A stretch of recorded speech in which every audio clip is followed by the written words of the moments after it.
Hey everyone, it's Dr. Mike here. Today we're diving into a crucial topic, the 10 foods that are slowly killing you. You might be surprised by some of the items on this list, so make sure to watch till the end. Now I know what you're thinking. Dr. Mike, isn't that a little dramatic? But trust me guys, the food we consume has a direct impact on our health. We're talking long-term effects here, not just an upset stomach after a greasy meal. We're talking about serious conditions like heart disease, diabetes, even certain types of cancers. The good news is, knowledge is power.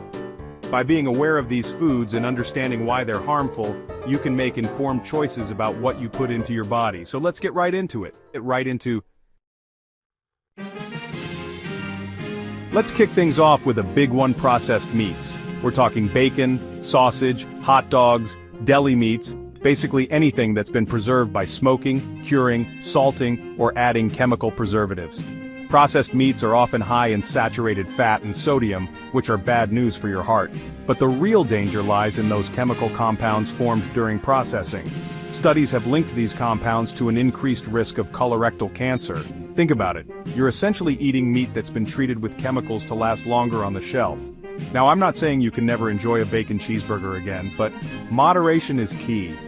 Try swapping out processed meats for healthier protein sources like grilled chicken, fish, beans, or lentils. Your heart will thank you in the long run. Remember, it's all about making smart choices. Next up, we're tackling those sugary beverages that seem to be everywhere. Sodas, fruit juices, sports drinks, sweetened teas, they all have one thing in common: they're loaded with sugar. These sugary drinks are nothing but empty calories. They provide no nutritional value and contribute to a whole host of health problems, including weight gain, type 2 diabetes, heart disease, and even fatty liver disease. Think about it. When you drink a can of soda, you're essentially consuming the equivalent of several teaspoons of sugar in one go. The worst part is, these drinks are often marketed as healthy alternatives, especially fruit juices. So, what should you be drinking instead? Water is always the best choice. You can also opt for unsweetened tea, black coffee, or sparkling water, with a splash of lemon or lime for flavor. Your body will thank you for it. Now let's talk about trans fats, the sneaky killers lurking in many processed foods. These artificial fats are created through a process called hydrogenation, which turns liquid oils into solid fats, giving foods a longer shelf life and a more desirable texture. Trans fats are terrible for your health. They raise your LDL bad cholesterol levels and lower your HDL good cholesterol levels, significantly increasing your risk of heart disease, stroke, and type 2 diabetes. The worst offenders are often found in fried foods, baked goods, margarine, and processed snacks. Even if a food label claims to be trans fat-free, it may still contain small amounts. Look for partially hydrogenated oil, which is a dead giveaway that trans fats are present. Opt for healthier fats instead, like those found in avocados, nuts, seeds, and olive oil. Be smart, read those labels, and make the healthy choice. Let's talk about salt, or more specifically sodium. High sodium diets are a major contributor to high blood pressure, a leading risk factor for heart disease and stroke. Too much sodium pulls water into your blood vessels, increasing blood volume and pressure. This strains your arteries and can lead to serious health problems. Many of us consume more than the recommended 2,300 milligrams of sodium daily. Sodium hides in processed foods, canned goods, and restaurant meals. Manufacturers add sodium to enhance flavor and extend shelf life. Cook more meals at home and read nutrition labels. Compare brands and choose lower sodium options. Get creative with herbs, spices, and citrus juices. Add flavor without relying on salt. Herbs, spices, citrus juices, and vinegars can all add a burst of flavor. Let's talk about carbohydrates, or carbs for short. There are good carbs and bad carbs, and it's important to know the difference. Good carbs, like those found in whole grains, fruits, and vegetables, provide our bodies with energy, fiber, and essential nutrients.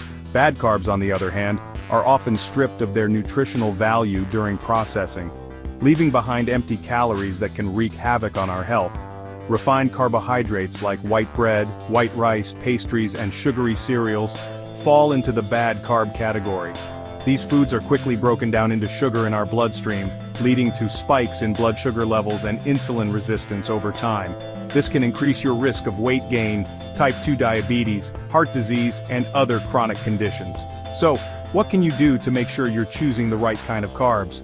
Start by swapping out refined grains for whole grains.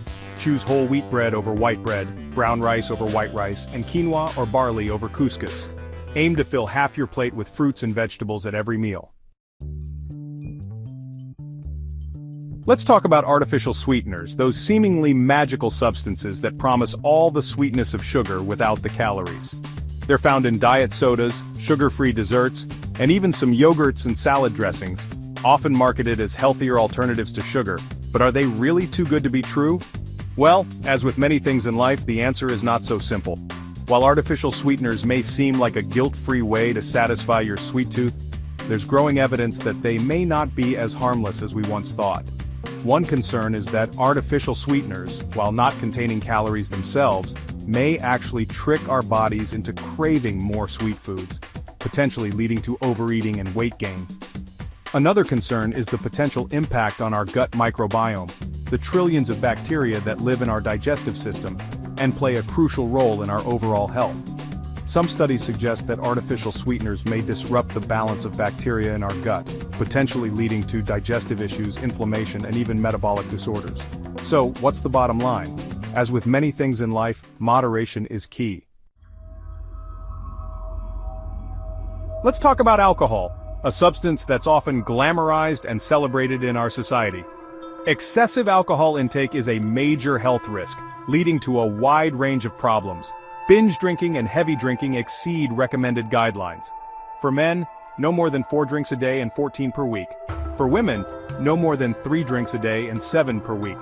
Excessive drinking strains your liver and increases cancer risk. It also affects mental health. If you choose to drink, do so in moderation.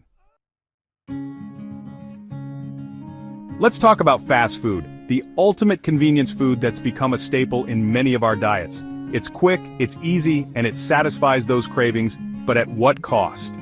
Regularly indulging in fast food can have serious consequences for your health. Fast food is often loaded with calories, unhealthy fats, sodium, and sugar. One of the biggest problems with fast food is its high calorie density. These meals are often packed with calories from fat and refined carbohydrates.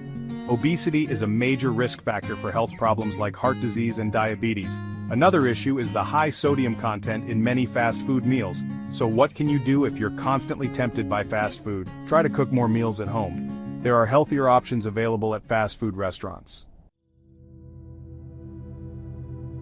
Let's talk about high fructose corn syrup, a sweetener that's become ubiquitous in our food supply. It's found in everything from sodas and fruit juices to bread, yogurt, and even salad dressings, often lurking under the guise of added sugar on ingredient lists.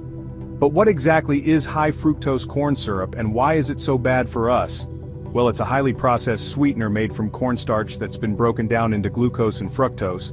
When we consume high amounts of fructose, as is common in the standard American diet, it can overwhelm our liver, leading to a cascade of negative health effects. One of the biggest concerns is its contribution to non-alcoholic fatty liver disease, a condition in which fat builds up in the liver, potentially leading to liver damage, cirrhosis, and even liver failure. High fructose corn syrup also contributes to insulin resistance, a condition in which our cells become less responsive to insulin, the hormone that regulates blood sugar levels. So what can you do to reduce your intake of this sneaky sweetener? Start by reading labels carefully and being mindful of added sugars. Let's talk about fish, a food that's often touted for its health benefits. It's a great source of protein, omega-3 fatty acids, and essential vitamins and minerals. But not all fish are created equal, and some types can actually pose health risks due to their mercury content.